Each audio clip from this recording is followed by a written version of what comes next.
Cinema ലോകത്തെയും പൊതുസമൂഹത്തെയും ഒരേപോലെ ഞെട്ടിച്ച വാർത്തയായിരുന്നു നടൻ ടിനി ടോമിന്റെ മകൻ ആദം ഷെം ലഹരി കേസിൽ ഉൾപ്പെട്ടുവന്നത്.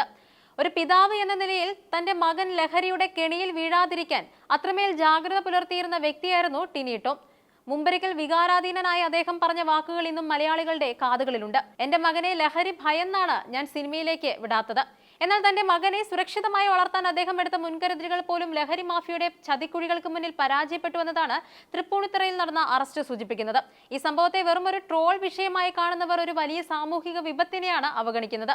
ലഹരി എന്നത് ഇന്ന് നമ്മുടെ വീടിന്റെ ഉമ്മറപ്പടിയിൽ വരെ എത്തി നിൽക്കുന്ന ഒരു ഭീകര ജീവിയായി മാറിയിരിക്കുന്നു.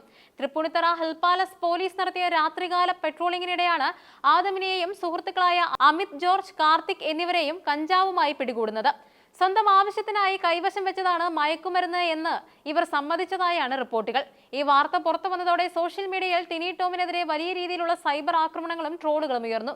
എന്നാൽ ഇവിടെ നാം ശ്രദ്ധിക്കേണ്ടത് ടിനി ടോം എന്ന വ്യക്തിയല്ല, മറിച്ച് അദ്ദേഹത്തെ പോലെയുള്ള ജാഗ്രതയുള്ള ഒരു പിതാവിന് പോലും തന്റെ മകനെ ഈ വിപത്തിൽ നിന്ന് രക്ഷിക്കാൻ സാധിച്ചില്ല എന്ന വസ്തുതയാണ്. ഇത് കേരളത്തിൽ ലക്ഷക്കണക്കിന് മാതാപിതാക്കൾ ഇന്ന് നേരിടുന്ന വലിയൊരു പ്രതിസന്ധിയുടെ പ്രതിഫലനം കൂടിയാണ്. തങ്ങൾ വളർത്തുന്ന മക്കൾ തങ്ങളുടെ കൺമുന്നിൽ വെച്ച് തന്നെ ലഹരിയുടെ ലോകത്തേക്ക് വഴിമാറുന്നത് തിരിച്ചറിയാൻ കഴിയാത്ത വിധം സങ്കീർണമാണ് ഇന്നത്തെ മയക്കുമരുന്ന് മാഫിയയുടെ ശൃംഖല. ഒരു കാലത്ത് കഞ്ചാവിൽ മാത്രം ഒതുങ്ങി നിന്നിരുന്ന ലഹരി ഇന്ന് സിന്തറ്റിക് ഡ്രഗ്സുകളിലേക്ക് വഴിമാറിയിരിക്കുന്നു. MDMA, LSD തുടങ്ങിയ മാരക ലഹരി മരുന്നുകൾ ഇന്ന് നമ്മുടെ ഗ്രാമങ്ങളിൽ പോലും സുലഭമാണ്. കേരളത്തിലേക്ക് ലഹരി എത്തുന്നത് പ്രധാനമായും 2 വഴികളിലൂടെയാണ്.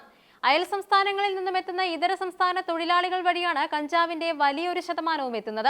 എന്നാൽ അതിനേക്കാൾ ഭീകരമായ MDMA എത്തുന്നത് അന്താരാഷ്ട്ര ബന്ധങ്ങളുള്ള മാഫിയകൾ വഴിയാണ്. കൊച്ചി പോലെയുള്ള നഗരങ്ങൾ ഇത്തരം ഇടപാടുകളെ പ്രധാന കേന്ദ്രങ്ങളായി മാറിക്കഴിഞ്ഞു. യുവതീ-യുവാക്കളെ കാര്യന്മാരായി ഉപയോഗിച്ചാണ് ഇന്ന് ലഹരി മാഫിയ പ്രവർത്തിക്കുന്നത്. ലഹരിക്കടത്ത് തടയുന്നതിൽ നമ്മുടെ അന്വേഷണ ഏജൻസികൾ വലിയ വെല്ലുവിളിയാണ് നേരിടുന്നത്. മുൻകാലങ്ങളിൽ ലഹരി വിരുദ്ധ പോരാട്ടത്തിനായി പ്രത്യേകം സ്പെഷ്യൽ ഡ്രൈവറുകൾ സംഘടിപ്പിച്ചിരുന്നു. എന്നാൽ ഇന്ന് അത്തരം നടപടികൾ മന്ദഗതിയിലാണ്. ഓരോ പോലീസ് സ്റ്റേഷനിലും ആവശ്യത്തിന് ഉദ്യോഗസ്ഥരില്ലാത്തത് നിരീക്ഷണം കുറയാൻ കാരണമാകുന്നുമുണ്ട്. നിലവിലുള്ള ഉദ്യോഗസ്ഥർ കേസ് അന്വേഷണങ്ങളുടെയും ക്രമസമാധാന പാലനത്തിന്റെയും ഭാരത്താൽ വീർപ്പുമുട്ടുകയാണ്. ലഹരി മാഫിയകൾ ഇന്ന് ആശയവിനിമയത്തിനായി ഡാർക്ക് വെബും രഹസ്യ ആപ്പുകളും ഉപയോഗിക്കുന്നുമുണ്ട്. ഇവ കണ്ടുപിടിക്കാൻ ആവശ്യമായ സൈബർ സാങ്കേതിക വിദ്യകൾ നമ്മുടെ സേനയിൽ ഇനിയും വിപുലപ്പെടുത്തേണ്ടതുണ്ട്. ഏറ്റവും ഭയാനകമായ കാര്യം ലഹരി മാഫിയയുടെ പ്രധാന ഇരകൾ സ്കൂൾ, കോളേജ് വിദ്യാർത്ഥികളാണ് എന്നതാണ്.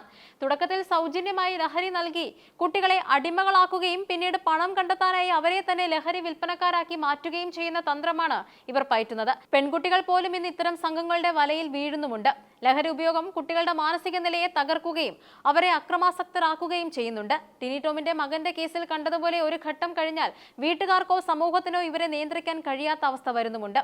ലഹരി ഉപയോഗിക്കരുത് എന്ന് പറയുന്ന അച്ഛനമ്മമാരെ ശത്രുക്കളായി കാണുന്ന ഒരു തലമുറ ഇവിടെ വളരുന്നുണ്ടെങ്കിൽ അത് ആ മക്കളുടെ മാത്രം കുറ്റമല്ല, മറിച്ച് അവർക്ക് ചുറ്റുമുള്ള വിഷലിപ്തമായ സാഹചര്യത്തിന്റെ കൂടിയാണ്.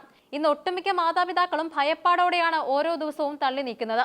മക്കളുടെ പെരുമാറ്റത്തിലുണ്ടാകുന്ന മാറ്റങ്ങൾ ശ്രദ്ധിക്കാൻ പലപ്പോഴും ജോലി തിരക്കിനിടയിൽ ഇവർക്ക് സാധിക്കുന്നില്ല.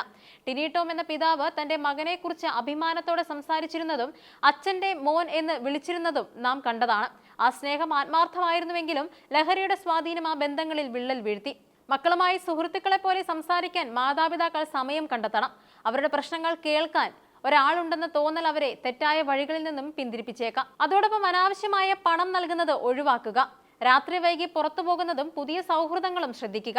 സർക്കാർ ലഹരിക്കടത്തുകൾക്കെതിരെ നിയമവീഴ്ചയില്ലാത്ത നടപടി സ്വീകരിക്കണം. കുറ്റവാളികൾക്ക് കടുത്ത ശിക്ഷ ഉറപ്പാക്കിയാൽ മാത്രമേ ഈ ഒഴുക്ക് തടയാൻ കഴിയുകയുള്ളൂ. ലഹരിക്ക് അടിമപ്പെട്ടവരെ ചികിത്സിക്കാനുള്ള ശാസ്ത്രീയമായ രീതികൾ വ്യാപകമാക്കുകയും വേണം.